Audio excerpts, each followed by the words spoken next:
Chapter 46, Epilogue, Live for Today and Author's Note.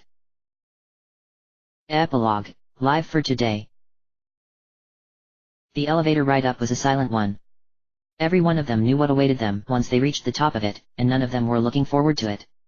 Even so, it had to be done. There was, quite simply, no other way. And so they resigned themselves, and when the elevator reached the top, they stepped off and approached the double doors without hesitating. Everybody ready for this? Ryu asked them, looking over his shoulder, and only when he received 8 nods in return did he push the doors open, and lead them out into the streets of Dologani once more. As they'd all feared, everybody in the city immediately went silent, turning to stare at them, as they walked out. There were hundreds of them, practically crowded elbow to elbow, and none of them said a word, or did anything but watch them as the dragonkin came slowly forward.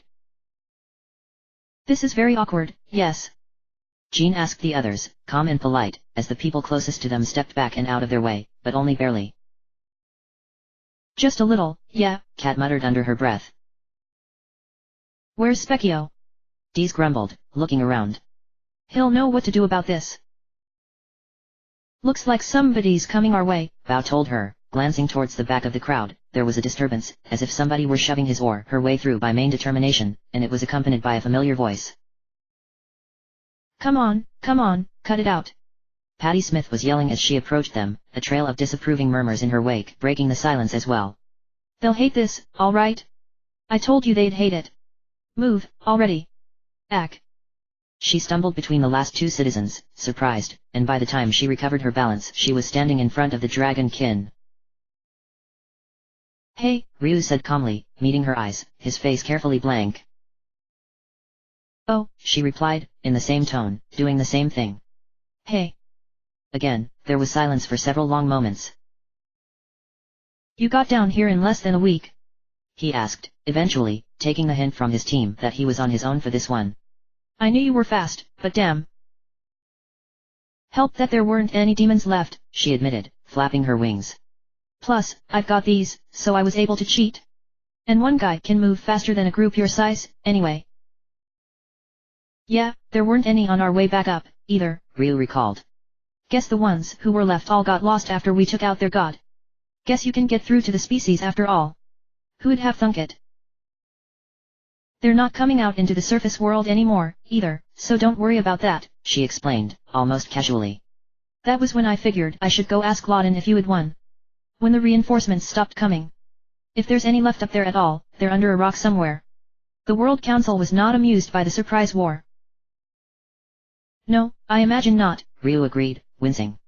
How bad is that going to get for us, exactly? Ask Moni, not me, she said, shrugging. He's your agent. Didn't look to me like he was panicking too badly when I headed off, though. I'll take that as a good sign, then. Ryu nodded, then fell silent once more, out of things to say. Patty followed his example, until finally they were both shifting their gaze around and scratching the backs of their necks, and Ryu decided just to get it over with. How's grandfather doing? Patty started to say, then paused, before looking down. He passed away this morning. Before anybody else was awake. That's part of why I was in such a hurry. I wanted to get down here in time to meet him, at least once, before he did. I'm glad I got the chance. I am too, Ryu replied quietly, meeting her gaze again. We'll have to stick around for the funeral before we head back up, then. It's tomorrow morning, she told him. The High Priest knows we'll want to get it over with and head back up as soon as possible. He's good about things like that, Ryu conceded, nodding slightly. Did you know he's our great father? 2,000 years back. I can't really see the resemblance, personally. Let's hear it for genetics, she drawled, smirking for a brief moment. Yeah, he told me. I hear we've got another, halfway down the family tree, and a great mother with him, too. Living on some island somewhere. They'll probably be in town by the time we get back, he guessed. They said they'd come for the after party. You can meet them, then. And the rest of the senile old duffers they hang around with, too. Oh, joy. She rolled her eyes, before her face grew serious again. Dad told me. About what happened to Mom. He's doing good, by the way. Well, as good as he can, under the circumstances. He's waiting for you to get back. That's good, Ryu said quietly, fighting the urge to ask how their reunion had gone, that was between the two of them. Mom. He lowered his head. I couldn't stop her. By the time I figured out what she was doing, it was already too late. Patty closed her eyes. The story of our lives, hey. Yeah. Ryu slowly nodded. They remained there for a moment more, motionless, and then on a simultaneous impulse they both lunged forward, embracing fiercely. I'm sorry, sis, Ryu said quietly, head on her shoulder and eyes closed. I never was much good at protecting you after all. Don't apologize, you moron, she murmured back, her voice soft. I ran away and abandoned you there, and you think you should apologize to me? Idiot big brother. That wasn't on either of us, Ryu told her. That was a bunch of total shits who, fortunately, are all extremely deceased now. We put some special effort into Habarakos. Yeah, I found what was left of him, she said, her voice tinted with light humor now. You know, you really shouldn't just leave corpses out there in the open like that. The vultures kind of attracted a lot of attention, especially when they started puking and falling out of the sky dead as a doornail. I'll bet the townspeople loved that, Ryu joked back as they released each other and stepped back. We should talk, tonight. After we have some dinner. About a lot of things. Yeah, we should. She nodded slowly. About Mom and Dad and Gate, and a lot of other things, yeah. She glanced around then, at the people of Dologani, before continuing. Why don't we get back to that place they gave you, then? Maybe if we go indoors, they'll take the hint. Sounds like a plan to me, Sten agreed, as the rest of the group approached once more. Worth a shot, at any rate. An eminently reasonable proposal. Spar nodded. I concur fully. Let's give it a shot, then, Ryu said, casual again, as they all proceeded to wade through the crowd once more. I think it's this way. Fortunately, they turned out to be right. Once they had closed the door behind them, the people of Dologani went back to their daily life. Ryu had his suspicions about that, especially when he heard a familiar voice bellowing at them to do just that, but chose not to inquire further. Most of the team turned in early, after dinner, but Ryu did just the opposite. By the time he and Patty had finished talking, and turned in following another hug, it was more than halfway through the night, resulting in severe drowsiness in both of them the next morning. Somehow, he was able to stay awake throughout the entirety of Grandfather Martin's funeral. It was a simple, somewhat primitive religious ceremony, but after his experience with the Church of St. Eva he found that he rather liked that. The only surprise came when they tipped the casket over the edge into the endless abyss, but from the way Specchio spoke, it was meant as an honor, and so he quieted his objections. Once it was concluded, they proceeded back towards the doors by which they had first entered Dologani, 3 weeks ago, the high priest with them. Are you guys going to be coming along in a bit? Ryu asked, turning to him at the door. I doubt it, kid. Specchio shook his head. It's been 500 years, you know? This place is home for us, now. And now that the demons are all gone, we'll be able to expand the place and live peacefully. Maybe even establish contact with the Mole clan again. They'll be the ones who'll probably show up in the outside world again one day. I'll look forward to it, then. Ryu nodded, holding out his hand, which Specchio shook. The mercenary group Dragonkin thanks you for your patronage. Be sure to tell your friends about our one-time only free gods laying offer for first customers. It was the sort of thing that one only noticed by pure chance. Ryu was fairly skilled at spotting when somebody was hiding something, after a life on the streets, but he was no expert. Bao and Sten and Spar were all better at it than him, and probably Deez and Nina as well. He only noticed because he had happened to be watching Specchio's face at that exact moment. Specchio flinched. A quick assessment told Ryu that he was, in fact, the only one who had seen. He had been standing between Specchio and the others. Rather than bring it up, however, he glanced over his shoulder. Go on ahead, guys. Nothing personal, but there's one more thing I need to ask about. Private, hey. Rand raised an eyebrow. Yeah, alright. Come on, you lugs. Guys entitled to some secrets, even from us. A novel concept, Nina murmured, smiling lightly, in a way she never would have when Ryu had first met her. Patty was the only one who gave Ryu a look as they moved past, through the doors, and he ignored her. Alright, he said flatly once the doors were closed. What am I missing? Over here, Specchio grunted, inclining his head, and they walked away from the doors, towards the closest statue of Loden. There. Nobody who's not standing as close to this as we are will be able to make out what we're saying now, no matter how good their hearing is. Really? Ryu blinked. Hey. I never figured that out, but now that I think about it, it doesn't really surprise me, either. He folded his arms. Well. Look, kid. Specchio sighed. You did good down there. You won. All the souls that were his have been freed, and he's no longer a threat to the world. You beat him. World saved, destiny fulfilled, yada yada yada. But... Ryu pressed, raising an eyebrow.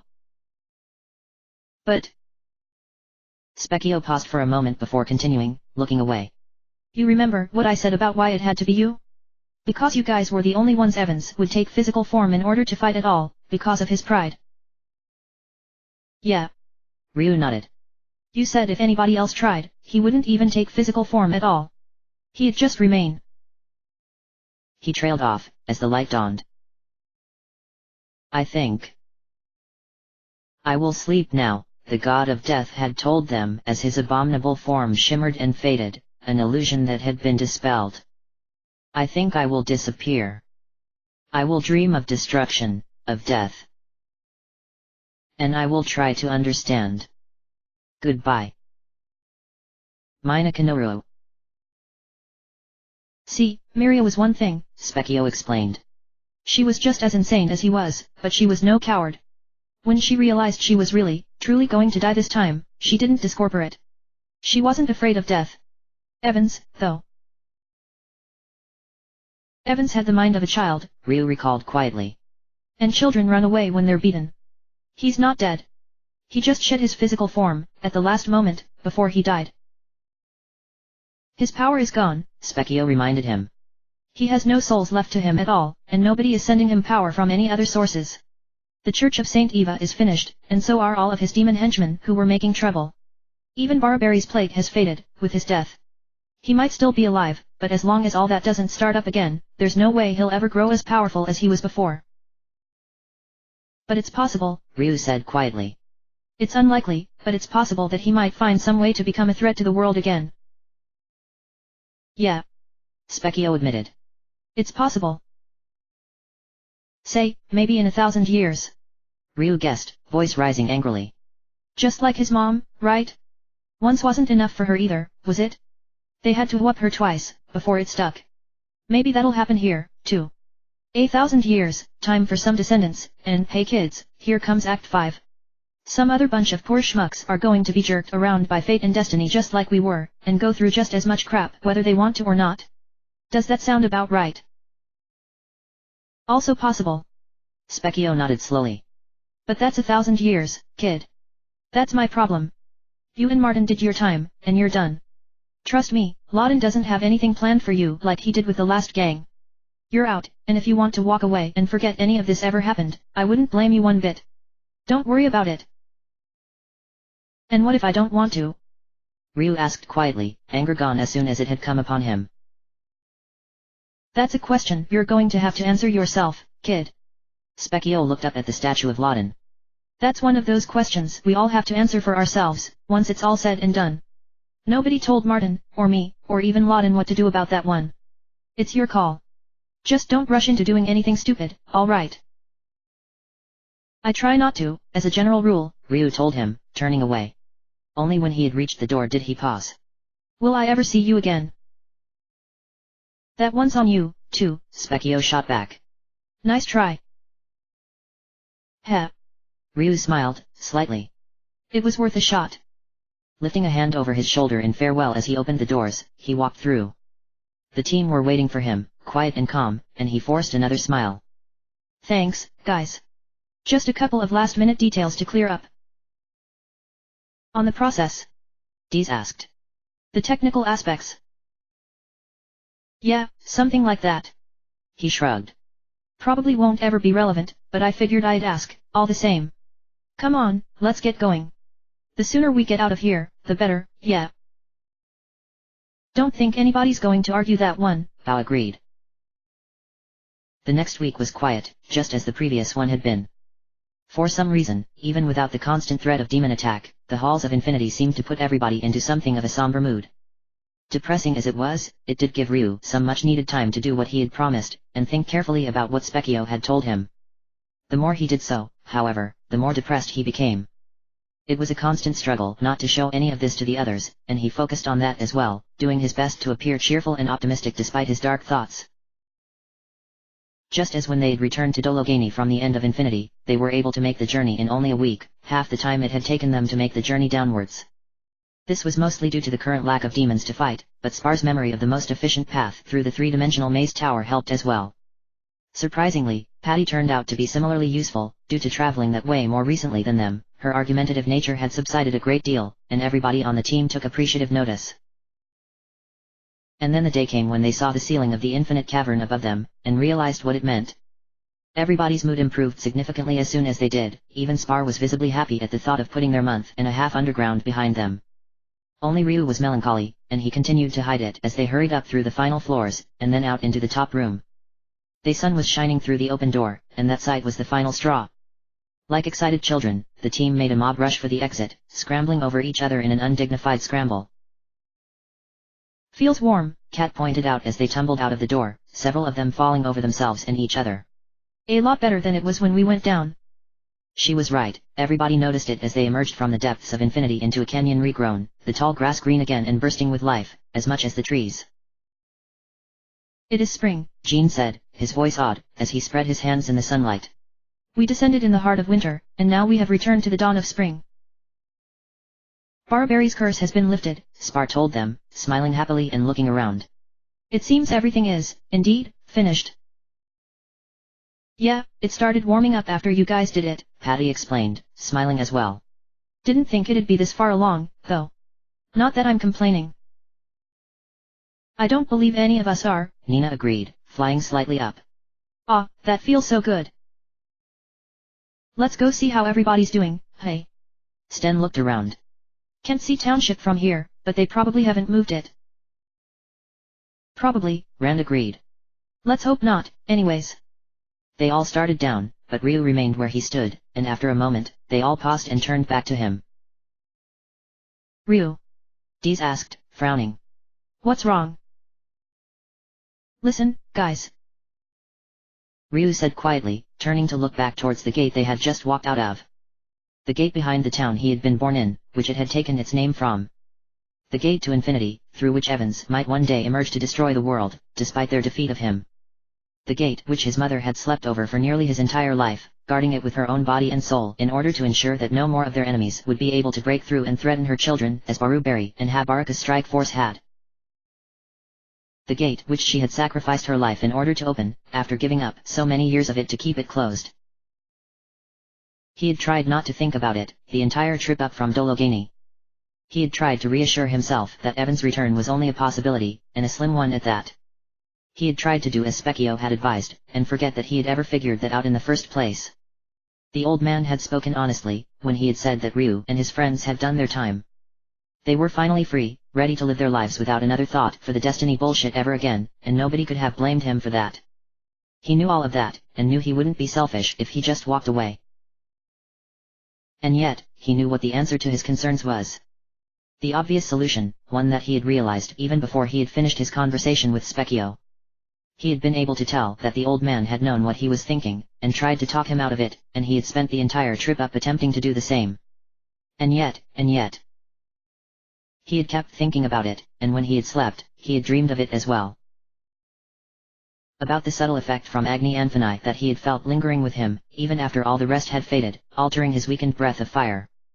Strengthening it, to what he suspected was the same level as pure-blooded dragon clansman, like his mother had been.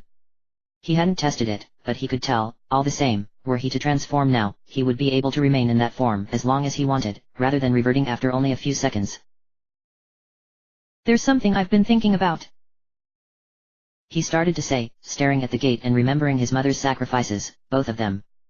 Before he could continue, however, the entire canyon started to shake around them. What the hell? Patty yelled, accompanied by similar comments from most of the dragon kin as they all looked around for the source of the rumbling. Up there! Kat shouted, pointing up, as the shadow of township moved over them. What is it doing? Bao said, rather than asked, flatly. All right, Ryu. Gainer's voice came from a strange metal box built into the underside of the island, its flat surface containing a round metal mesh in several layers. Hold it right there. Don't even think about taking another step towards that gate. What's he talking about? Rand asked, as several of the other members' eyes narrowed. Dad.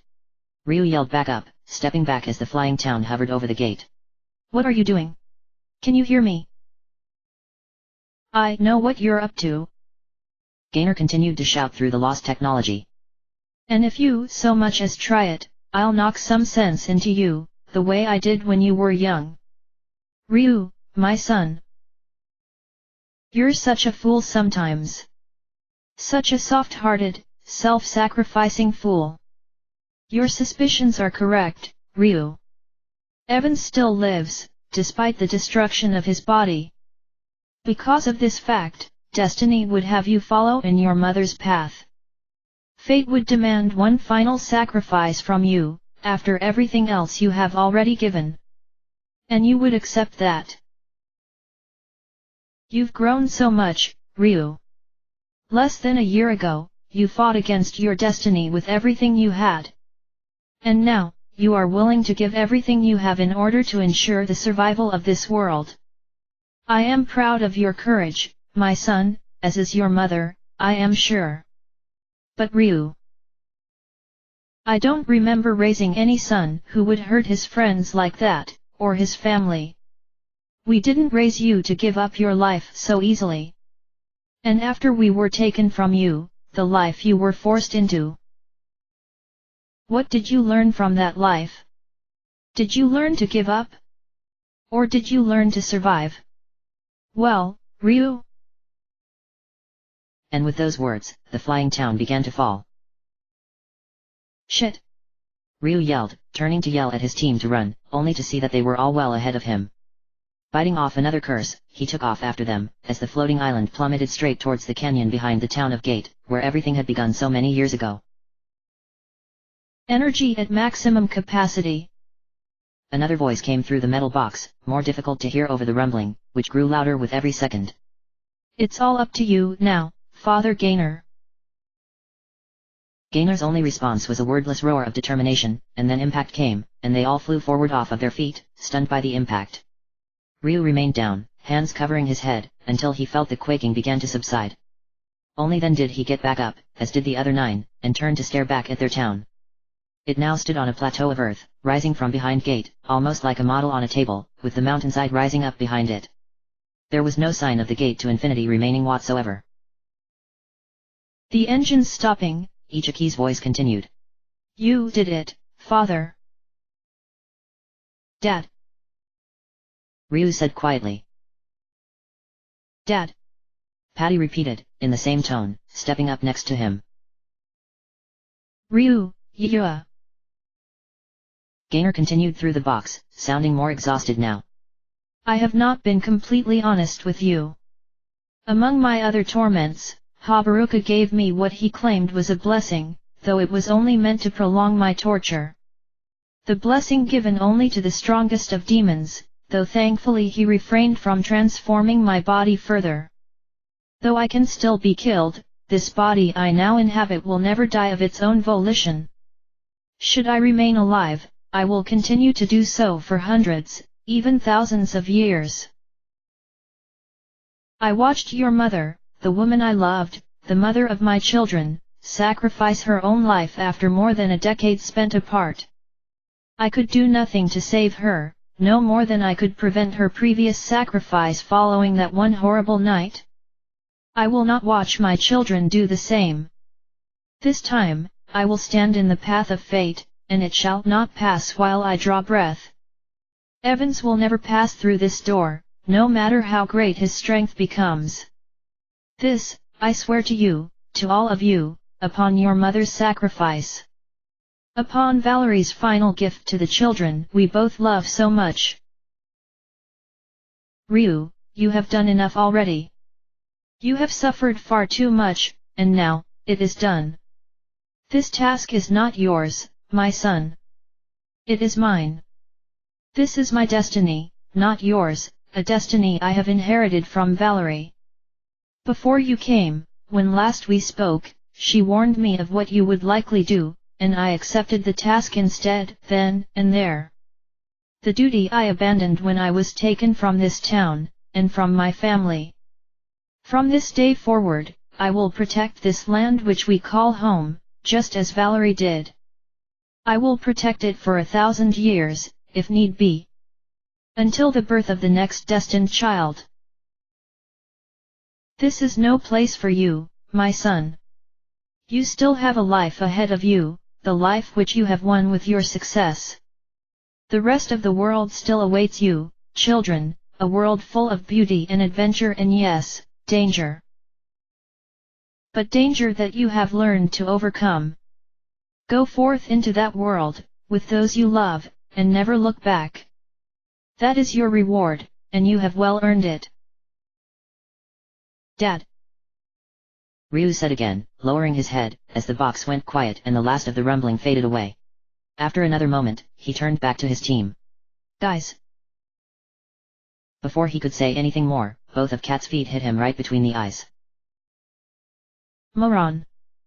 She screamed as he reeled, backflipping off of his face and landing before him. Idiot!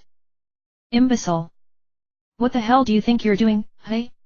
Giving up your life to guard the gate, like your mother did? Like she'd have wanted that? Like any of us would want that? You were going to ditch both me and Nina? After all the time we spent putting up with this crap, waiting for you to choose? I ought to dump you here and now. Hey, wait a second here. Patty yelled. She had been standing next to Ryu, and now her eyes narrowed. A moment later, she spun, and kicked him alongside his head as he was trying to recover from Kat's attack. She's right. You stupid asshole. I spent how long waiting to see you again, and you were gonna pull that one on me? And not just on me, but on these two, and all the others too? We ought to hang you up in the middle of town and hit you like a piñata until candy comes out. A remarkably tempting suggestion, at this point in time, Nina said darkly, pelting Ryu with chunks of ice the size of his head, knocking the wind out of him and driving him to his knees. I must admit, I find the thought highly persuasive. I'd address you directly, Ryu, but I'm not sure my vocabulary has the words to describe exactly what I think of this plan of yours. I can think of a few, Deez growled, raising her cane and setting the seat of his pants aflame with a fireball. Oh no, mon ami. Jean protested as Ryu began rolling around in the dirt, yelping. You are on fire. Hold on, buddy. Bao assured him as the two of them, Sten and Rand, all ran up and began stomping Ryu repeatedly. We've got this. Leave it to us. We're gonna have to talk about strategy, boss, Sten informed him cheerfully. This plan had a few holes in it. More like one gigantic, unbelievable hole, Rand corrected him. After a few more seconds of this, they backed off, and Ryu slowly stood up, the fire extinguished. He looked from one of them to another as they stared back, silently, then shifted his gaze to Spar as the grass man approached. Well? He asked eventually. I see, Spar replied, looking him over. Comedic violence for the purpose of conveying our precise level of dissatisfaction with the proposed plan. Perhaps sometimes, simple brutality truly is the most effective solution. It waited a moment more, then kicked Ryu in the balls. Yeah, that ought to do just about do it, Kat muttered as he writhed in the dirt. Well, Ryu? Nina asked, raising an eyebrow. Have we made our feelings on the matter adequately clear? Yeah, I got it, Ryu grunted. I'm sorry. Please don't kill me. It's all right, Bao replied, nodding. We won't kill you. He walked past Ryu then, the others following. So, how are we going to get up there? With the kind of talent we've got up there, it shouldn't take long to build a road leading there, Deez murmured. Probably a ramp of some kind. Problem is, that's not now. Oh, wait, here we go. Mina was flying down now, wings beating. Passing over the others, she landed before Ryu, who was getting back to his feet. Regarding him gravely for a moment, she pecked him once, atop his head, before turning to the others and chirping her welcome. All right. Ryu yelled, clutching his skull. All right. I get it, already. Glad to hear it, Patty told him dryly before glancing at Mina. So. Friend of yours. You could say that, yes, Nina replied quietly, stroking the side of Mina's neck. Her name is Mina. Oh. Patty's eyes widened in comprehension, and she lowered her head. Sorry. I should really learn not to run my mouth so much. It's all right. Nina glanced at her, smiling sadly. Mina, this is... She paused then, frowning. Yeah, about that. Sten scratched his head. Do you have a preference?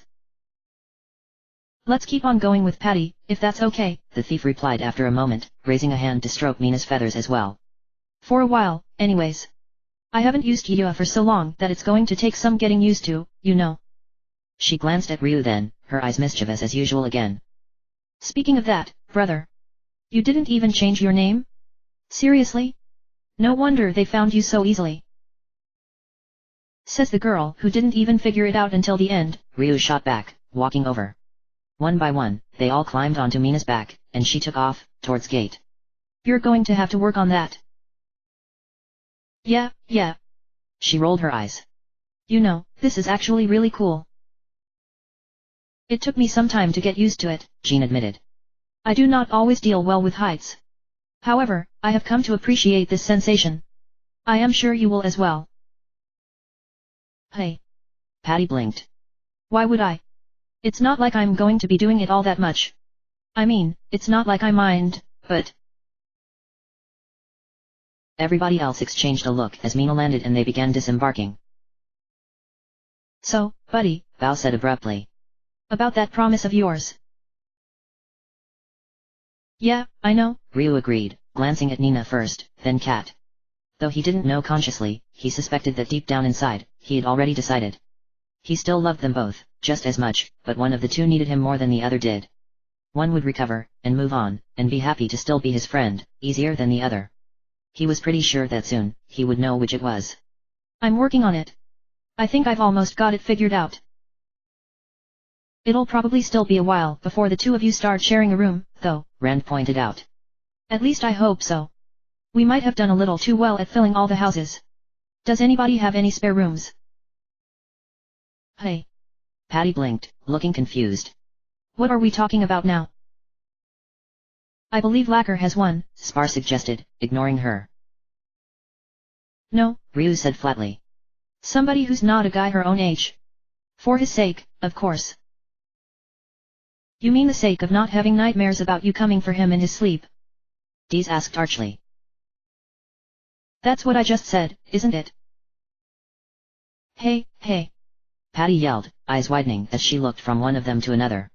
Hold on a second here. There's always the Fusion clan, Nina pointed out. I believe they still have one, and they're right next door. Oh, yeah. Kat grinned wickedly. Perfect. I guess that's a little better. Ryu conceded. Somebody's going to have to keep an eye on Spoo, though. Probably Sana, too. Maybe Shin.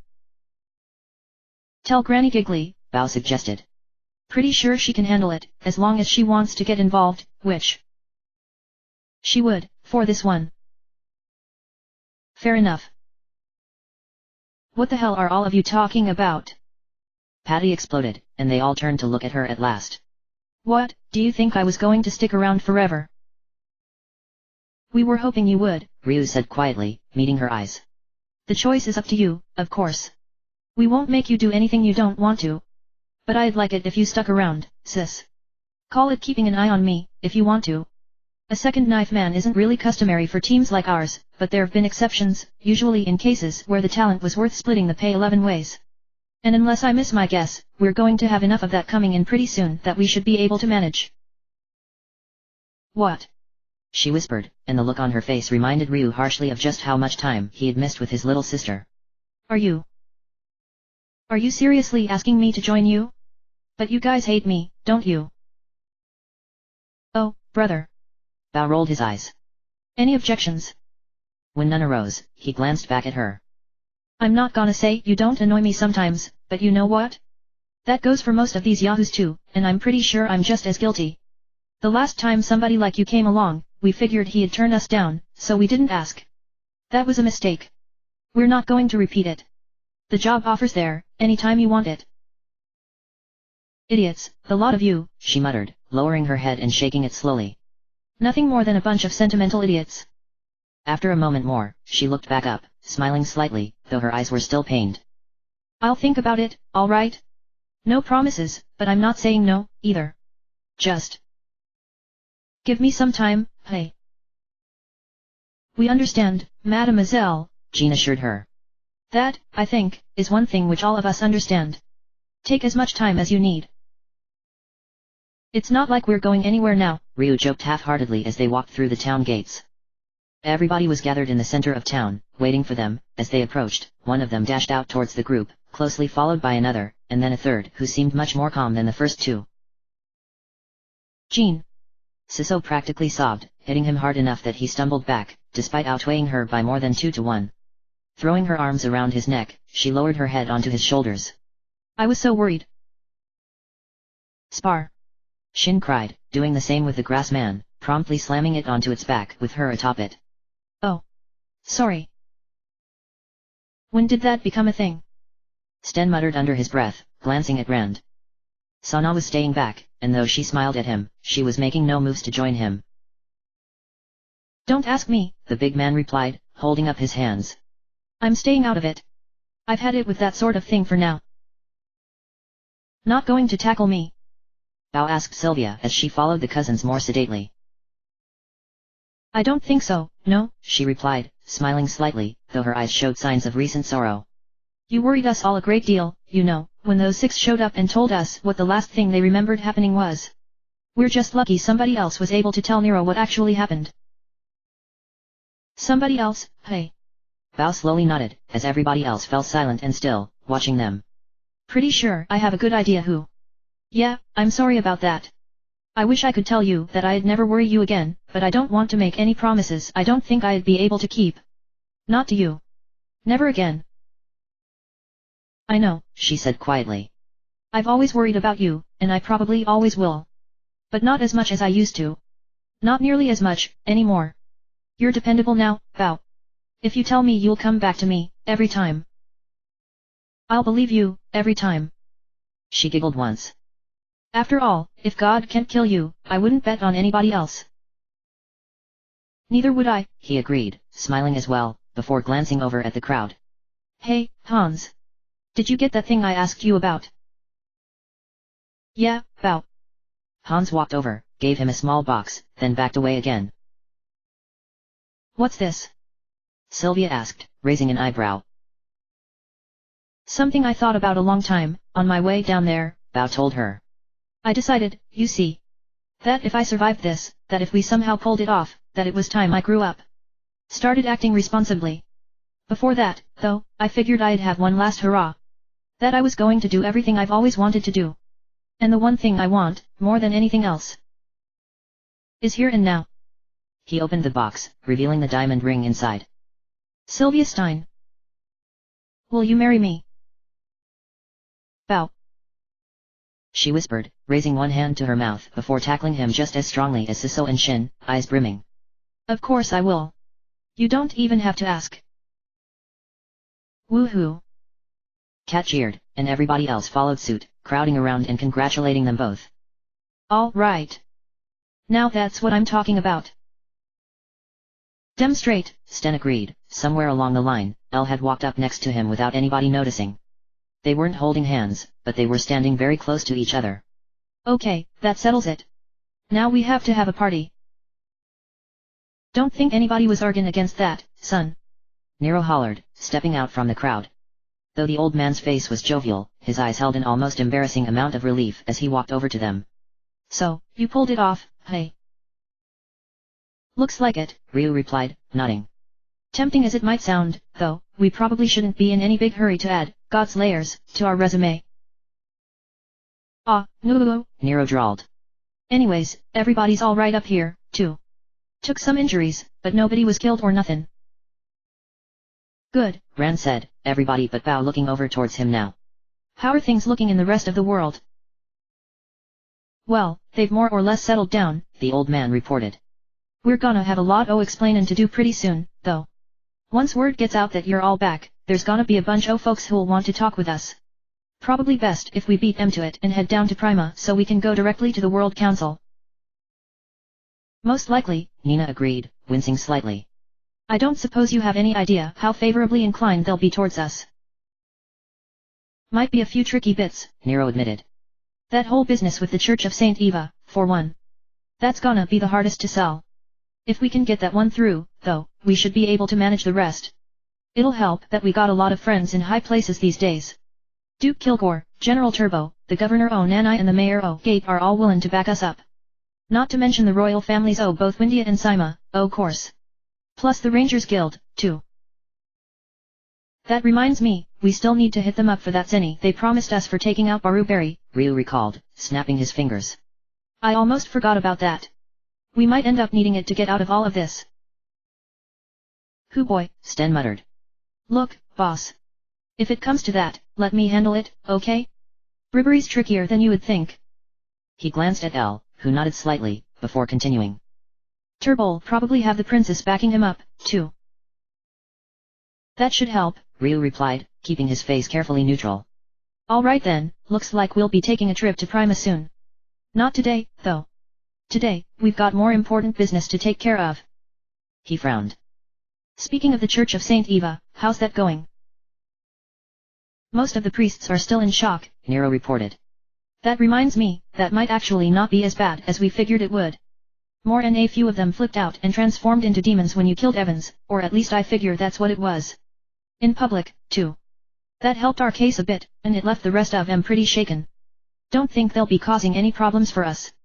They'll be too busy figuring out where they stand. We should probably see about doing something about that, too, then, Ryu said quietly, glancing over at the statue of Laden. Yeah, about that. Nero coughed. Secret's kind of out. Wait, what? Patty blinked. He means that we all know, now, Sylvia explained, glancing over. Laden spoke to all of us, once Evans was slain, and he's continued to do so ever since. Poor Kay and Hans took it the hardest, but most of the rest of us adapted fairly well. Her smile turned slightly wry. We've all grown accustomed to such things happening around all of you. I feel like I should say something about that, but I can't really think of anything, Spar murmured, looking slightly confused about the fact that Shin had an arm around its waist, but not protesting. Yeah, no. Ryu shook his head. Not touching that one. Anyways, we'll deal with that problem later. Stick to worldly affairs, first. He glanced at Aikachi and Salvatore as they walked over, arm in arm. Hey, guys. How's my father doing? He is exhausted, but happy, mon ami, Salvatore told him. Unfortunately, he is. How to say? He glanced at Aikachi. We had to remodel the system somewhat, once he told us what he had in mind, she explained, looking unusually somber and serious for her. I was able to do what he wanted, and it should all run successfully, but he can't leave, now. I had to attach the system directly to his body. I wouldn't have done it if he hadn't been so. She trailed off, lowering her head. I'm sorry. I don't think there's any way to change it, or him, back now. Don't be, Patty, of all people, told her quietly. It's what he wanted. He deserves to have something go the way he wants, even if it's like that. Yeah. Ryu nodded in agreement. It's not your fault. We're both going to have to talk to him about it, but no matter how that goes, none of it's on you. That's what I like to hear, a familiar voice growled, and they all turned to see 5 old men and women climbing or, in one case flying up the side of the plateau to join them. Dusting his hands off, the man who called himself Martin crossed his arms and regarded them all. What? Don't look so surprised. We told you we'd come for the party after, didn't we? We even brought presents. Goba beamed. Somehow, he had managed to climb with a keg under each arm. The good stuff, too. My connections and guns hooked me up. You did, didn't you? Ryu remembered, smiling slightly. Well, looks like you showed up just in time. He fell silent, then, as did everybody else, as Bo walked over to Dee's. Hey, he said quietly. Hey, she replied, in the same tone. They were both silent for a moment more, staring at the ground, before her head snapped up abruptly. Oh, to hell with it. Before anybody could respond, she had lunged at him, and had him bent over backwards in a fierce kiss. Is there something in the air around here or something? Karn asked, though he couldn't quite hide the smile on his face. I'm starting to wonder, Patty grumbled. Nobody better try anything with me. Screw it all, Dee said loudly once she had broken the kiss, staring into the old man's eyes. I've had enough of walking away. I'm not going anywhere this time, not for a damn long time. I've earned a vacation, and I'm taking it, and I'm going to do everything I always wanted to, but never got the nerve up to try until now. And anybody who's got a problem with that can kiss my scaly tail. A vacation, hey? Rand asked slowly, his own face carefully blank. Beretta had walked over to him, and now placed a hand on his arm. Looking at her, he smiled gratefully before continuing. That's one way of putting it. I like it. Think we all deserve one. As an authority on the subject, so to speak, I would agree with that assessment, the elder Nina murmured softly, smiling. I'd say so myself, Ryu agreed, looking around from one of them to another, and remembering the conversation he had had with Nero, before they had made the decision to open the gates of infinity. It wouldn't last forever. Nothing did. Eventually, they would all go their separate ways, back to Sima and Windia and Highland and Farmland and everywhere else, and there was nothing he could do about that. But that was tomorrow, and he had had enough of living for that. For the first time in a very long time, all he wanted to do was live for today. That was enough. That was all he had ever wanted. And for the first time in a very long time, he figured it was worth a shot. Winter was over. Spring had come.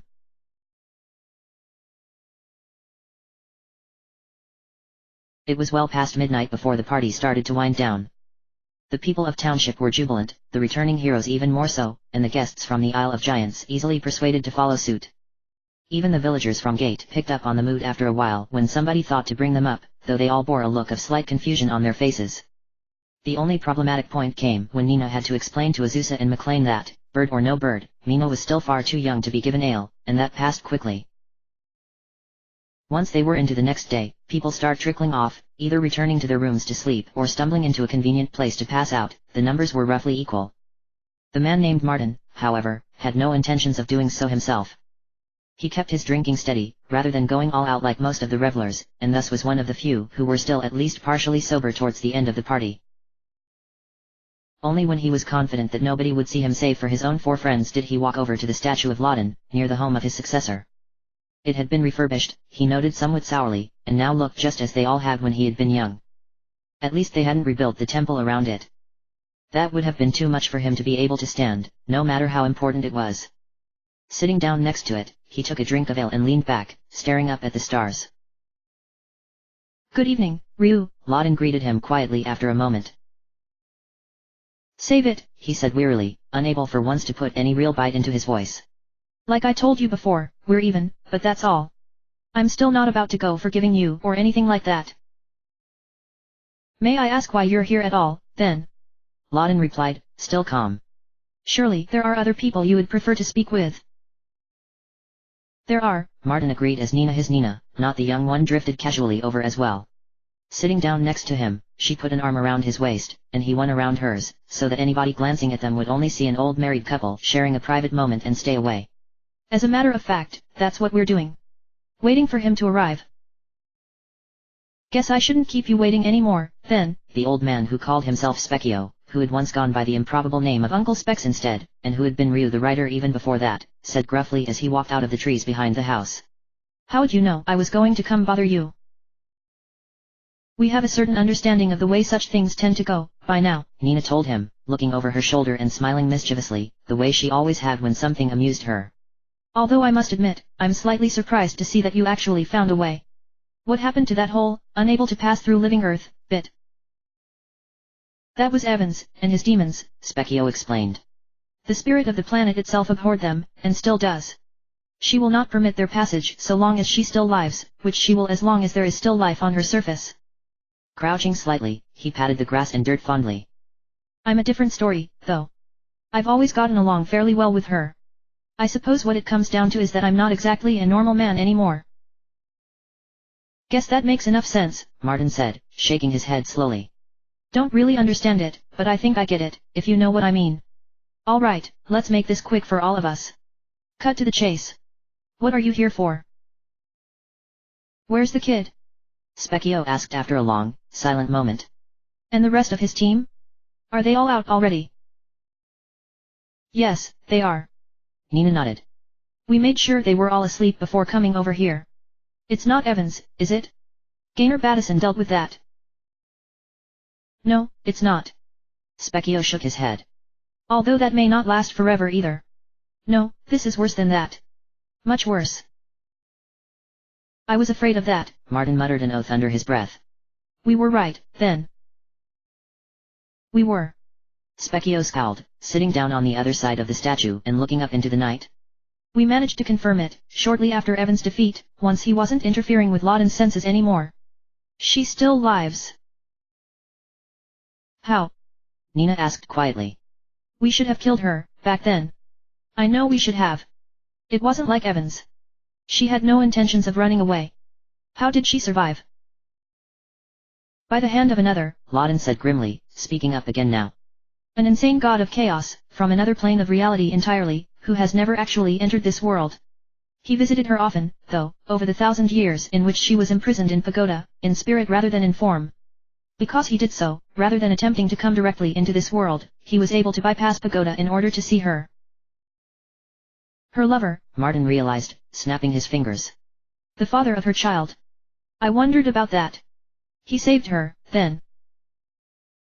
At the last moment, when she was about to pass out of reality, Lauden continued.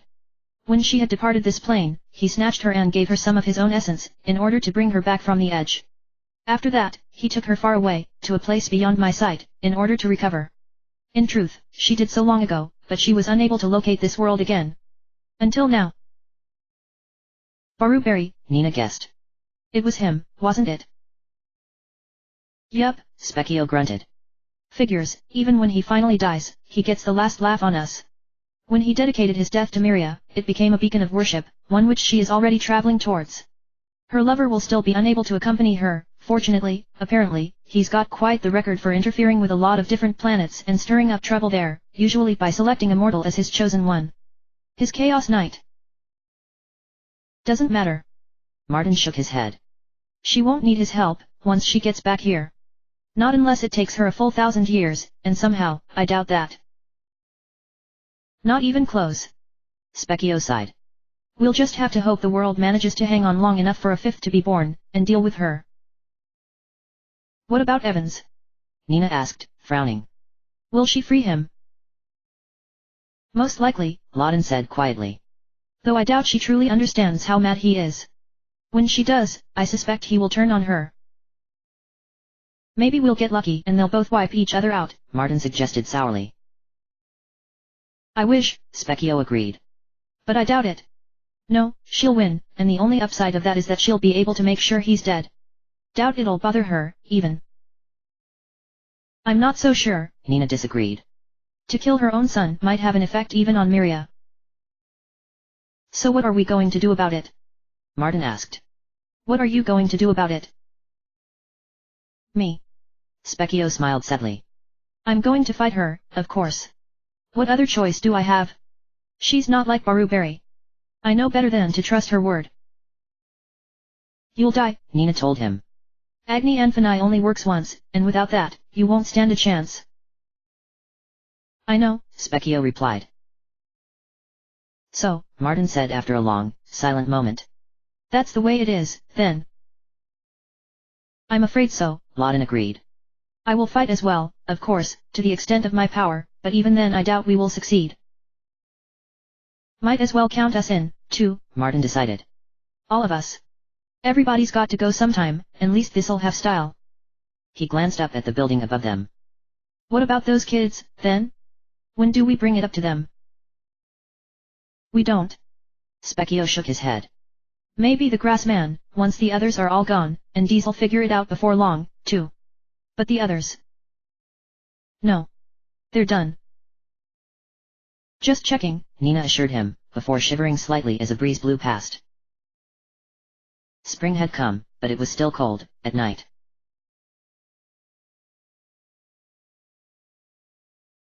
Ryu slept.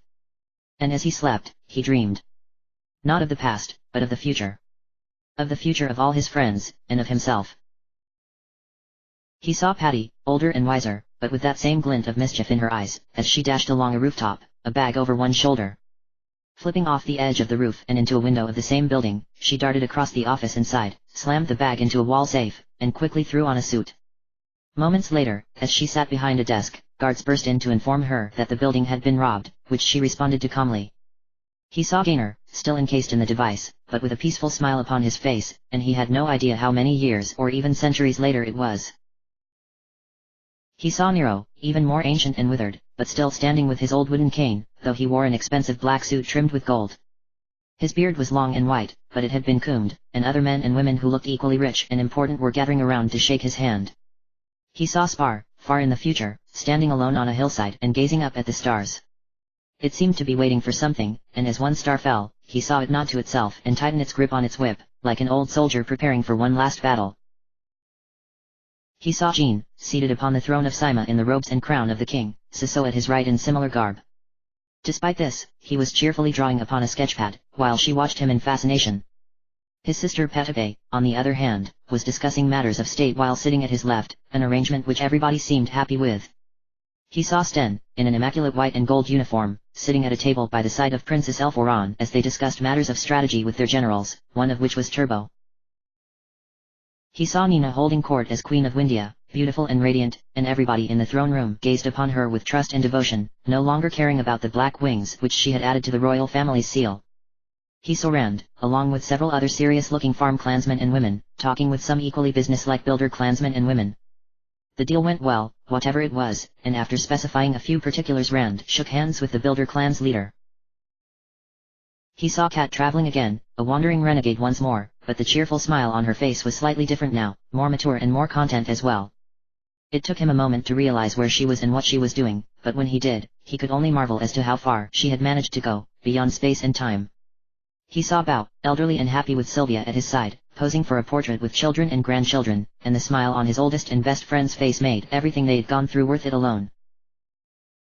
He saw Deez, and the implications of what he saw troubled him, in a way that none of the others had. But then he saw her face, and he saw that it was peaceful and genuinely contented, that she had finally found closure for her life, and that was enough for him. And then he saw his own future, a moment before he woke up, and he smiled as he did so, as the memory of everything he had seen faded away, already becoming distant and foggy. Rising, he dressed, considering his armor for a moment before shaking his head. He still wore his sword on his back, though, its sheath crossing his fishing rod, the sword of the Gold Lord. Old habits died hard, after all, and he was a creature of habit if he was anything. Tying back his hair with a strip of leather, he walked out and went downstairs. "Morning, buddy," Bao greeted him over a mug of coffee as he walked downstairs. Kat was there as well, as was Rand, along with Patty and Nero, who were in the kitchen cooking breakfast. From the sounds of it, there was a great deal of discussion going on as to how exactly it should be done, which wasn't surprising. "Sleep well?" "Kind of," Ryu said, pouring himself a mug of coffee that had been thoughtfully left on a tray, sparing him the need to go into the kitchen. "I had a really weird dream, but I don't really remember it much. Not bad, just weird." "That happens sometimes," Kat told him with a shrug. "Was it the fun kind of weird, at least?" "I think so," Ryu replied, trying to remember. "Sort of, anyways." "Hey, that sounds like it'd be good enough for me," Sten commented, walking down and joining them with Jean close behind. "Indeed, mon ami," Jean agreed. "Such dreams are often a source of inspiration for artists like myself. Pity I'm about as artistic as a duck." Ryu chuckled as they both took coffee as well. "Think the others will be up soon?" "Nina and Spar probably will," Rand guessed. "Deez, though. Actually, I think she turned in pretty early," Bao recalled. "Well, early for her at least, which isn't saying much. Still." "Yeah, but that doesn't necessarily mean she's not gonna sleep in," Kat pointed out. "You know what she's like." "As do we all, by now," Nina murmured, flying slowly down the stairs. "That being said, I do believe I heard motion from her room." "That just leaves Spar," Ryu said, sipping his coffee. "Shouldn't be long, then." "Is something going on, boss?" Sten asked, frowning. "Not really." He shook his head. "I just figured once everybody got down here, we could talk about what we're going to do next. I thought we were on vacation, Ran said, raising an eyebrow. Pretty sure that's what we decided. Pretty sure we've earned it, too. Well, yeah, Ryu admitted as Deez and Spar joined them, the former yawning widely. We're not going anywhere today or anything. At least, I don't plan on it. But that doesn't mean we can't talk about what we're going to do when we do head out next, right? Not to mention, some matters may not be willing to wait on our convenience, Nina pointed out. There's still the World Council of Prima to deal with, for one. I doubt we'll be able to conceal the fact that we've returned from them for long. They may even already be aware. We'll probably have to deal with them soon. That does seem to be fairly likely, Spar agreed, taking its own mug. For some reason, the sight of the delicate grassman pouring itself a morning cup of Nero's crude coffee struck Ryu as oddly comical at that moment, though he wasn't sure why. I must confess, I do not view the prospect entirely with trepidation. I have always wanted to visit. Hey, it's the only major city in the world you kids haven't gotten up to no good in yet, Deez reminded them, smiling slyly. I'll be highly disappointed in all of us if we don't manage something while we're there. Trust me, it's a good place for it. Of course, you have been there on multiple occasions, Jean said. Tell me, what is the famed undersea metropolis truly like? Let me put it this way, she told him. Hold on to your wallet, and get ready to haggle. No matter what you do, never take the offered price. Hoo boy, Ryu muttered, taking a seat. Anyways, there's also the matter of our next job to talk about. We'll want to take some time off before that, but eventually, it's going to come up. It might be a good idea to talk about our options, at least. I get the feeling that with our history, we're probably going to get some very interesting offers. An eminently practical suggestion, Spar said, as they all followed suit. Ryu noted idly that Nero had already found another chair for Patty. I find myself in full agreement. All right, breakfast's up. Nero hollered out. Get on out there, you. I'll take it from here. Don't blame me if it tastes like crap. Patty yelled back, shaking her head as she joined them. Sheesh. Where did you find that guy, Ryu? It's a long story, Ryu said, smiling as she took her seat and Nero walked out, bearing plates. Spring had come. It was a brand new day, and they faced it together. Author's note. In the immortal words of George Wright Reverend Martin, this one was a bitch. And this author's note is going to be a bitch. In the good way, of course, on both counts, but a bitch all the same. I've always been a fan of Breath of Fire 2. When I was a knee-high brat with a Super Nintendo, I gloried in what I still consider to be the golden age of RPGs. I have my favorites from generations both prior and post, but the SNES and to a lesser extent the Genesis were the high point of that particular genre, the days of the best and the brightest. Final Fantasy's greatest came in those days, culminating in the crown jewel of the series.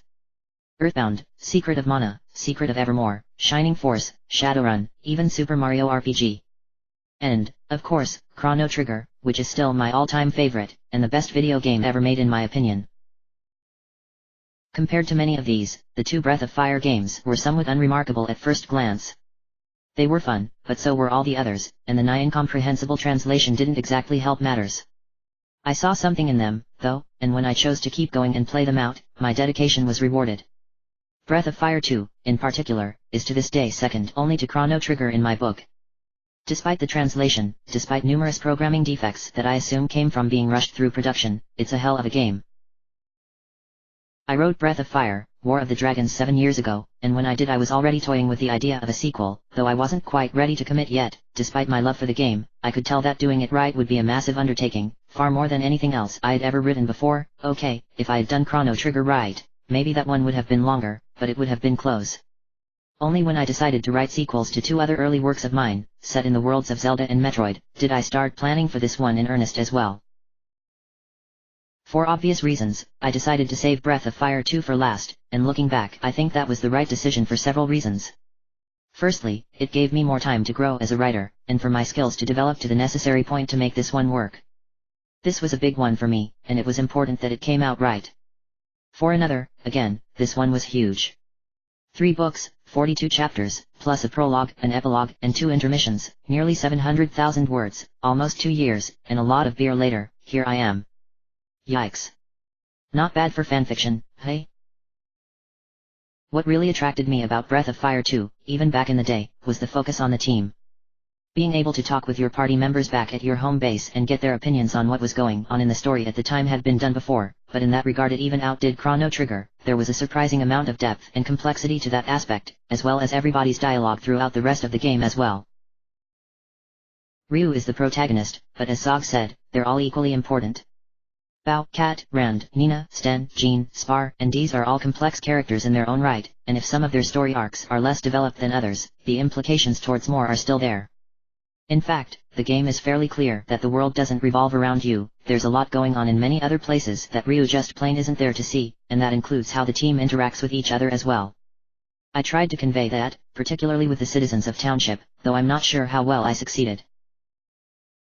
The game never comes right out and calls the team mercenaries, but it doesn't really put any particular effort into hiding it either. To my eyes, it was always fairly obvious, so I didn't even bother trying to hide it.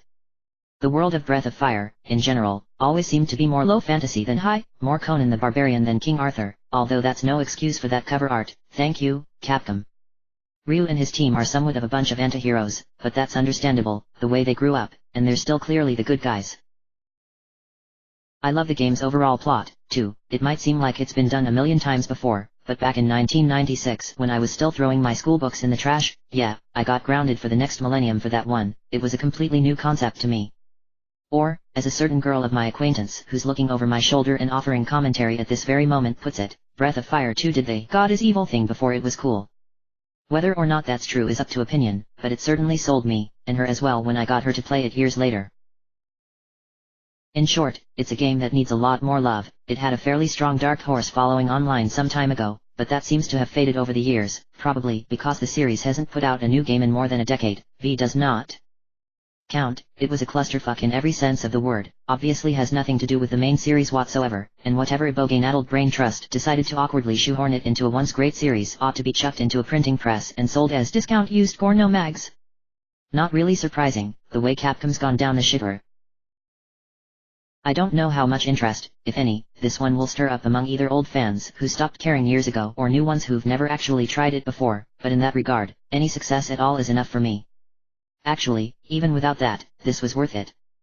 As exhausting as this was, as many times I stayed up late at the keyboard and went into work yawning the next day, it was just plain fun to write, and in my book that's what's really important. Who cares if it's not going to get published? Who cares if it's fanfiction? Not me. All I care about is that I like it. That's my motto in general, really. If there's a moral to this story, I suppose that's what it comes down to. The world might be a shithole, both Ryu's world and our own, but there's good in there along with the bad. If you're honestly looking, you'll find something to enjoy. Everybody can. The trick is to put in the necessary effort to find it. Nobody promised us easy, and nothing comes for free, but if you stick it out you'll find it. It might not be the answer, it probably won't make all your dreams come true, but it'll make it worth it to keep getting up every morning, and that's about all I'm asking for. I'll admit, I kind of reached a little in a few places, especially with the Pantheon. The mention of chaos, by the way, is something of a long-running in-joke between the aforementioned girl and me. Try not to take it too seriously. The cameo of the Tiamat unit is somewhat self-indulgent as well, I'm aware. In both cases, I considered the matter for a long time before saying to hell with it, and decided to go all out, damn the torpedoes and full speed ahead. In the end, I'm satisfied with that decision, and if somebody doesn't agree with that, well, I can't please everyone. It's been a hell of a couple years, for me. I moved to a new condo, lost my job when HQ went bankrupt, spent several months on the dole before finding another, and am now biting the bullet and finally giving my long-term future some actual consideration as opposed to sticking with, will this paycheck give me enough leeway for some booze, and if so, how much? Part of that involved me, unfortunately, having no choice but to call an unceremonious halt following Book 2 for several months. For that, I apologize, but there was no way around it. Sometimes real life takes precedence, and a lot was going on at the time. To make matters worse, in a spectacular display of my below-average intelligence, I made the foolish decision to throw up a preview of my next work on June 4th of last year, promising that I would continue it exactly 1 year later, a date of major significance in that particular series. At the time, I assumed I'd be finished, or close enough, that it wouldn't cause much of a problem. WRONGO. Instead, I've been forced to try and keep them both regularly updated side by side over the last 4 months, a decision which contributed greatly to already present anger management problems. In the end, I came close, but wasn't quite able to pull it out on time, the aforementioned hiatus aside. I suppose I should be glad that I'm only throwing this up 2 days after I wanted to, but it's still irritating. Ah well, them's the breaks, and with this one out of the way the other project should be much less aggravating, with any luck. Not to mention, I'll actually be able to get back to side projects, both public and personal, as well as planning for the future, writing-wise. This seems like a good point to talk about that, so I might as well. At the moment, I'm working on Mega Man X, Ghosts of the Machine. If you have any interest at all in the series, take a look. I'm aware that it starts off a little slow, but there's a reason for that, and I think there's enough there to keep it interesting long enough for the pace to pick up, at which point... Well, let's not spoil anything, shall we? I've put a ridiculous amount of effort into setting everything up for it over several years now, and so has another author by the name of Eriko, who's somewhat more well known than I. Trust me. It'll be worth it. For that matter, we're both working with several other authors on collaborative effort, Mega Man X, Maverick Hunters, which I really need to get back to. There's only one chapter up so far, but with luck a second one will be along fairly soon, so take a look at that too, if you've got the time. As for the long term, I'm currently planning another collaboration with another prospective author of my acquaintance, but I'm not spilling any of the details on that one. That's a matter for the future, as is one more solo work, way down the line. That one's gonna be a while. It's that last one which will most likely be what could be called my swan song, in the world of fanfiction, something which several long-time readers have been picking up on. It's been fun, but I don't want to write fanfiction all my life, and I think I'm almost to the point where I'm ready to try getting something original published. Of course, knowing the publishing industry, it'll probably be the better part of a decade before I actually succeed, but that still starts with me actually getting the stories written, and I'm starting to cobble together a couple possible ideas. On that note, I'm afraid that anybody asking me for a novelization of Breath of Fire 3 or 4 is going to be disappointed. I'm only human, and I've only got so much time, just like anybody else. It'd be fun, as would what I've taken to calling Breath of Fire 0, aka the first Dragon War that serves as the backstory for Breath of Fire 1, but I just don't have the time for it. That being said, just for the hell of it, here's my personal timeline for the series in condensed form. Note that the years given are not actually in-canon dates, I'm just using them to give a general idea of the basic time frame. 1000 BC, Breath of Fire 4. The world was an entirely different place, almost completely unrecognizable from what it would become in later games, save for the slow evolution of new clans. The Endless, aka, gods, had not yet truly made their mark on the world yet. All three who had come to the world, Laden, Miria, and Deez, who is technically a demigoddess who could become fully immortal anytime she wanted to, and doesn't for reasons of her own, were still learning about it. Advanced technology flourished, which Miria in particular would take a strong interest in. Eventually, some sort of cataclysm would occur, which would shatter society all over the world and cause a huge regression, after which the term lost technology would be coined to refer to surviving remnants from the fallen era. Asterisk author's note, yeah, you're going to have to use your imagination for what the hell could have happened to revert society back about 2000 years, technologically. Even I don't have an answer for that one, but something happened. 0 BC/AD, Breath of Fire 0. The first Dragon War, referred to in the backstory of Breath of Fire 1 and 3. This is the first real example of the system that Fate and Destiny used to resolve capital P problems showing up. Specifically, Miria, who at this point is turning all the nations of the world against each other for her own amusement, resulting in war and death all over the place. Enter the second Nina, a determined young princess from one of the most civilized nations, who goes to seek an alliance with the scion of one of the least, a bandit chief and wildman who just so happens to be the second Ryu. Eventually, with the help of 5 more friends, including Deez, who's doing the whole sleep for centuries then wake up to save the world thing for the first time, they end up both defeating the Dark Dragon Empire, who were the primary instigators, and exposing Miria as the source of the evil. This prompts her to retreat to her personal flying fortress of Obelisk and call up her secret servants, the Demons of Infinity.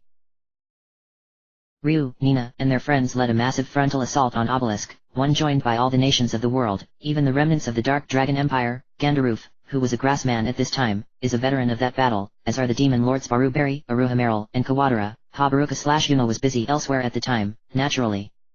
Through the use of Agni Anfani, the heroes were able to defeat Miria, though not to slay her. Instead, with Laden's direct assistance, they sealed her in the island fortress of Pagoda, locked away by 7 artifacts known as the Goddess Keys. Asterisk author's note, in case it wasn't obvious, I actually have just as clear a mental picture in my head of how this one went, start to finish, as the other 2 games. If I had forever, it'd be nice to write this one out, but alas. 1000 AD, Breath of Fire 1, aka the Second Dragon War.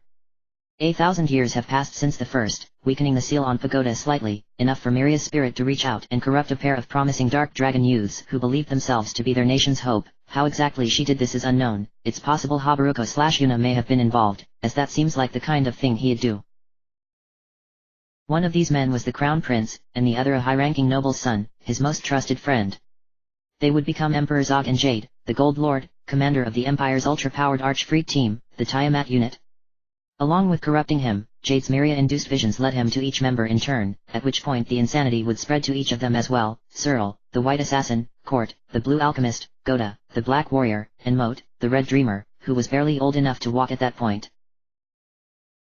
The five of them, each a one-man army in his own right, would avenge a troubled past on Cyril's part due to discrimination for her half-dark dragon blood by personally committing genocide against her mother's people, the Fusion clan, the Empire's closest geographical neighbors. With this action, the Dark Dragon Empire boldly announces its intentions, world domination, and the freedom of Miria.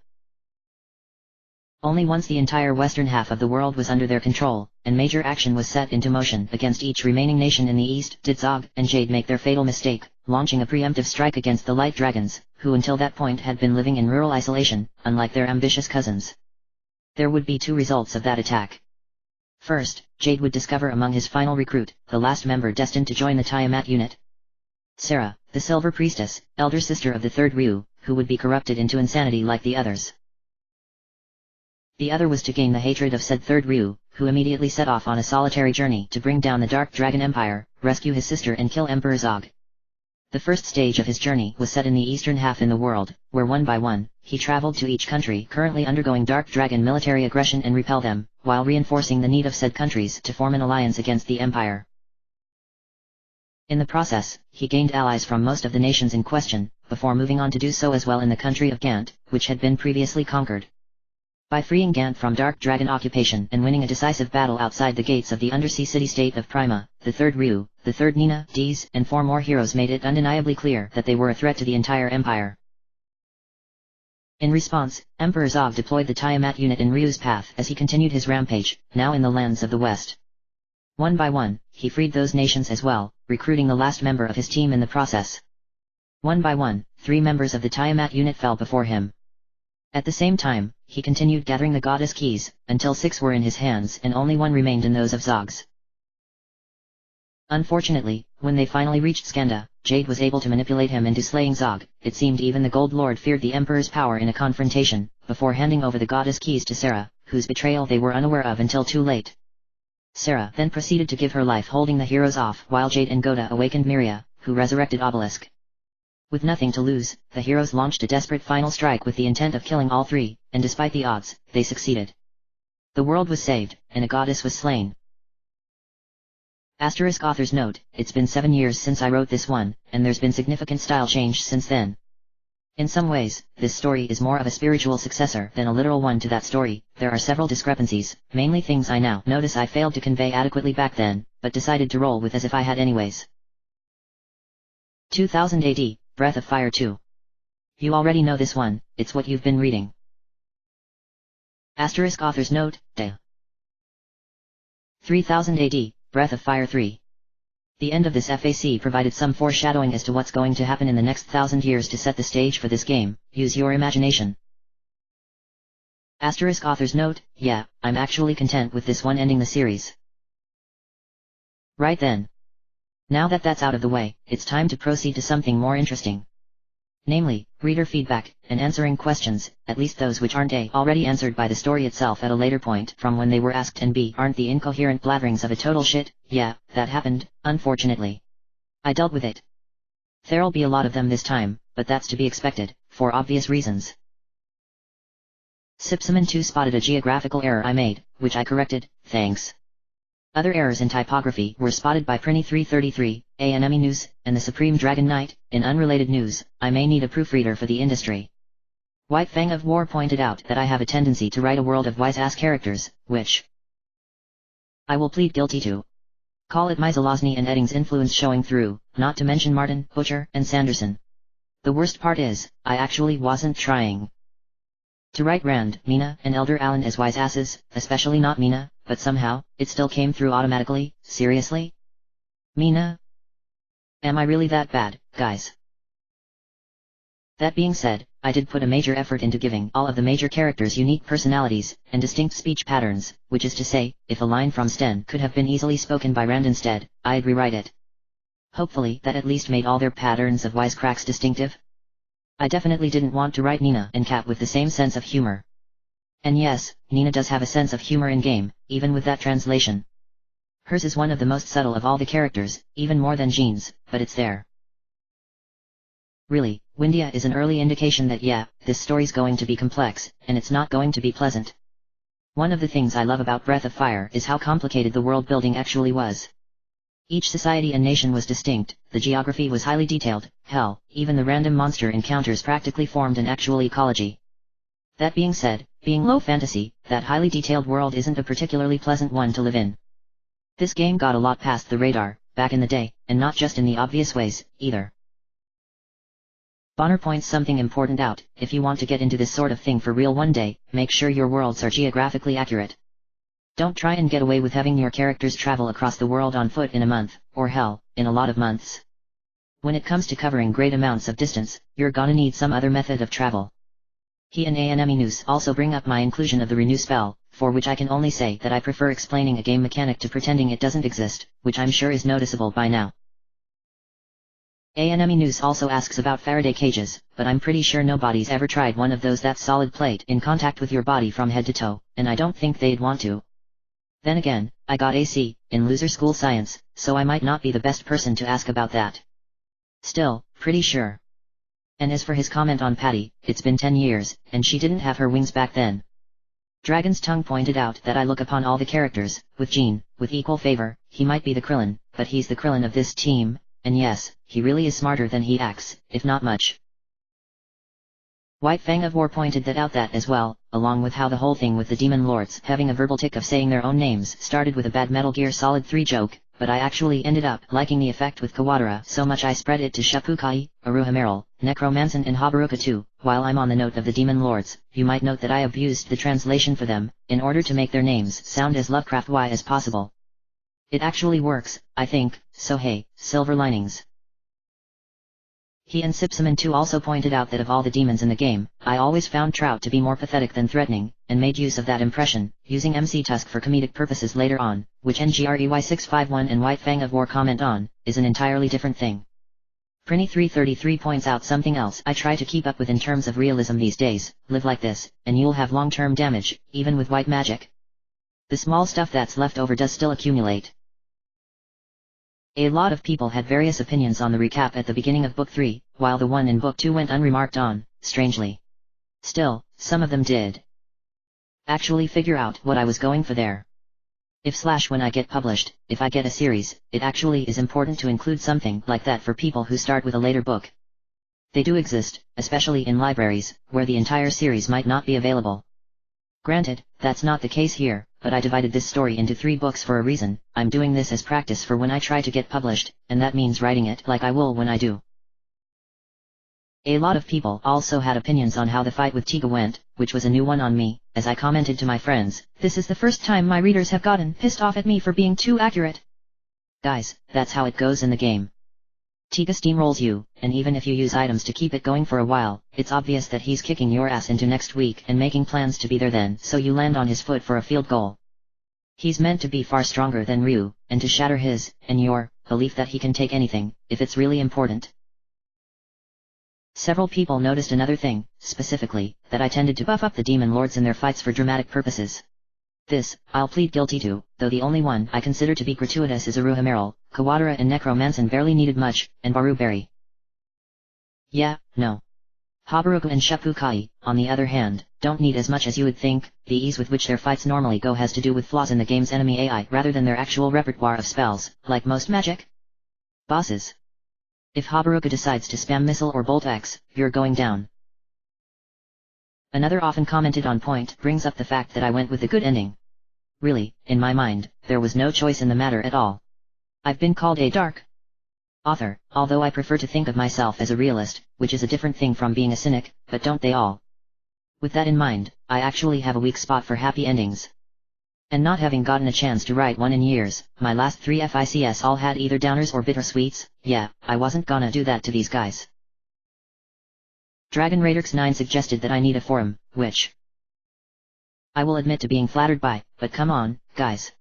I think it's safe to say I have a little bit of a rep by now, but I don't think it's quite large enough to justify that. Seriously, none of these even have so much as a TIFF tropes page, not even this one. On the note of feeling complimented, Skygunner58203 brought up that a friend of his apparently prints this out to read to his kids, which I'm also flattered by, but since that came in response to a chapter containing the most gratuitously violent death scene I've ever written, ER. Yeah. In the previously mentioned spirit of what the hell, go with it, I went ahead and threw in a Fate/Stay Night joke in reference to the High Priest's name of Ryu Rider. Hey, I had to say something about those 5 guys, and the titles were matchable to the mural of those 7 in Breath of Fire 3. Between that and the Tenjin Toppan Gurren Lagann reference, and a lot more, too, it should be apparent by now that I might not watch or read as much anime and manga as a lot of people on the internet, but when I do, it's the well-written stuff. One Piece 4 Leaf, yo, ho ho. I've already remarked on the blatant self-indulgence which was the Tiamat unit's cameo, which I suppose was fairly noticeable, but oh well, it worked out even better than I'd hoped. Detective Dorian pointed out something of a personal credo of mine: I finish what I start, no matter how long it takes, and I do my damn best to keep it on a schedule. This, again, is something I figure is gonna be important to be able to do, if I want to get published. Finally, the Bad Hat Hooligan figured out the direction I tried to go with Lawton, who had no personality at all in the game, leaving me to work with him completely from scratch. Lawton is good, but flawed. He's made decisions he regrets, but he made them anyways, and yet he does everything he can to make up for them all the same. I think it's an interesting route for the father of a pantheon. On that note, I have things on all the principal characters I meant to convey. I even wrote character essays on each member of the team, and the profiles in my notes are the most extensive I've ever written. Nero, like Lawton, was more or less mine to do with as I pleased, and so I went with a ordinary bloke mentor with a much more interesting past than you would think, although it's never revealed, just hinted at. Needless to say, none of that was in the game, but I wanted to make it apparent that yes, he really is a member of the team as well. I also gave expanded roles to Patty, Ray, and Tika, maintaining the spirit of the former's identity while still doing something about it in the ending, expanding the second's relationships with the party, and humanizing the third's mistakes. Dee's is more complicated. I always saw her somewhat flat character in 2, as opposed to her more active personality in 1, as something akin to a mask she puts on to hide the fact that her long lifespan is finally getting to her. I figured that bringing that out, and expanding on everything she's been through, would be the best way to develop her. On a similar note, Spar is a highly intelligent, coldly logical member of a species completely alien to society even in this world, and it's worth noticing when it overcomes that gap towards the end of the game. Gene, as mentioned before, is the joke character, but even he has secret potential, if you know the secret. I did my best to portray that while keeping the comic relief aspect intact, like Gobi in War of the Dragons, he's the most likely to get smacked around. Sten, on the other hand, is a deadly serious character despite his position as the jokester-trickster. The part of the game dealing with Highland is brutal, as anything dealing realistically with the horrors of war and shell shock is by necessity, and I chose to drive up how different Sten was before then. Nina is commonly viewed as one of the most morally good team members, but like Dee's, I always saw that as more of a front than anything. She can, in fact, be cold and sarcastic at times, and deep down inside she's an incredibly depressed and cynical girl.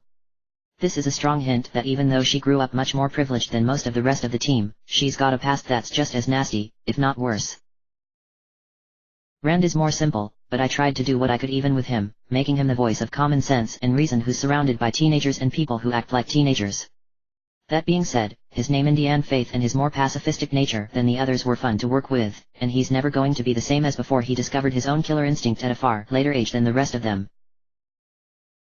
Kat's development in the game was mostly focused around Tika, so here I tried to give her more while keeping her personality consistent as the habitually cheerful, highly violent girl with anger management issues in opposition to basic optimism despite, or perhaps in spite of, how hard her life's been.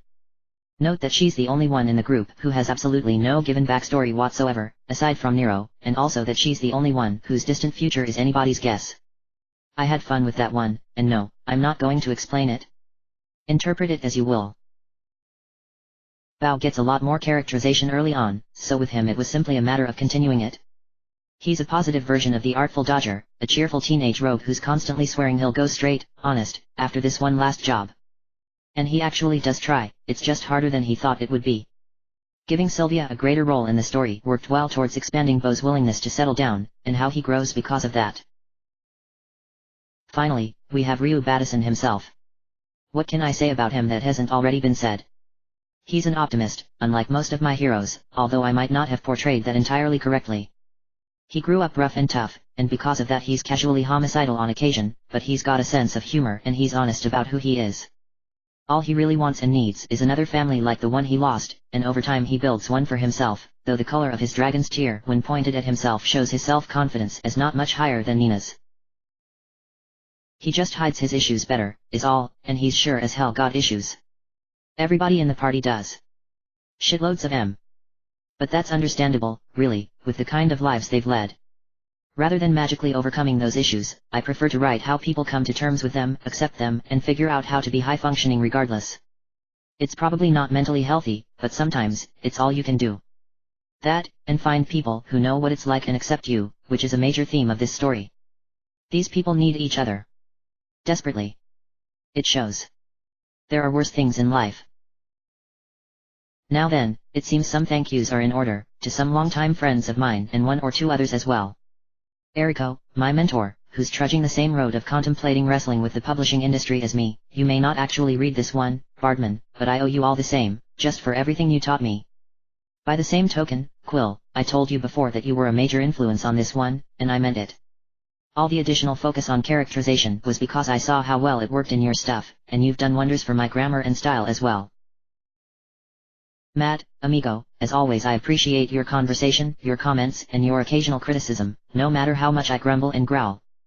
Audrey, if you ever read this one wouldn't have been the same without throwing crazy ideas about this series back and forth with you for all these years. One last thank you goes to Ben Soren, even if I know he'll never read this, his incredibly comprehensive encyclopedia on game FAQs was unbelievably useful. Oh, and there's some crazy girl who keeps coming around here too, who helped me with ideas, drew me some fanart that she refuses to put online, and teamed up with me to create a character song track, which is a personal first for me. It's 26 songs on 2 CDs, and contains more than a dozen different genres, though our personal tastes incline towards heavy metal and punk rock show. I'd put the list in this author's note, but I'm pretty sure that same dumbass policy against lists I got busted for 8 years ago is still in effect, and I don't want to go down twice for that. Thanks, I guess. What else is there to say? Yes, there's still the matter of the love triangle. Specifically, with how I didn't resolve it. Again, sorry, but that's how it goes, in the game. It doesn't say who. Thus, if I wanted to keep it accurate, I had to keep it perfectly balanced all the way to the end. I hope I managed to pull that off, it was interesting, at least, and I learned a lot about writing romance. I do, in fact, have an opinion on the matter, but I did my best to stay neutral. Fortunately, that opinion is balanced out by my personal taste in women, which is in the opposite direction. And no, I'm not saying which is which. Figure it out yourself. Alright, almost done, and if you actually cared enough to keep reading this far, good on you. I know a lot of readers don't even bother with my author's notes, and while that normally irritates me, looking at this one, I could understand that sentiment. Before I finish it off, though, there's one last thing. Give it to me honestly, folks. How'd I do? Good? Bad? How was the main plot, the characterization, the romance, the action, the drama, the suspense? What are my strengths, and what are my weaknesses? I don't care if it's criticism, as long as it's constructive, I can take it. More importantly, I need it, if I'm going to continue to improve. And that is something else in which the choice is obvious, to me. From this, and from everything else I've written. If you like this one, but haven't read anything else by me, give some of the others a shot when you have the time, just start with my more recent stuff. Please. I might not have put quite as much depth into them as I did this, but I still did pretty good. On a final note, thanks, guys, for sticking with me this long. I may not be the most talkative guy in the world, by inclination, I'm the silent type, in any context, unless I'm doing my Uncle Mikey shtick, long story. But I appreciate it, all the same, even if I don't say much. Maybe sometime soon, I'll be able to figure out a way of communicating with my couple dozen readers more frequently than author's notes and profile updates. In the meantime, shoot me a PM anytime you want. I promise, I don't bite unless you sign the form. Alright, that about does it, and tomorrow's going to suck ass at work because of sleep deprivation, but I figured I'd kept you all waiting long enough as it was. If you'll excuse me, I should probably do what I can about that. See yass all around, at least until the nukes fall. I'm off to start a political blog in which I throw scathing insults towards everybody on the entire modern spectrum, no matter their alignment, with the sole exception of Jesse Ventura. Or maybe I'll just get blasted on whiskey and pass out. Yeah, that should just about do it. I'm done. Tilde Magus 523, October 10, 2012.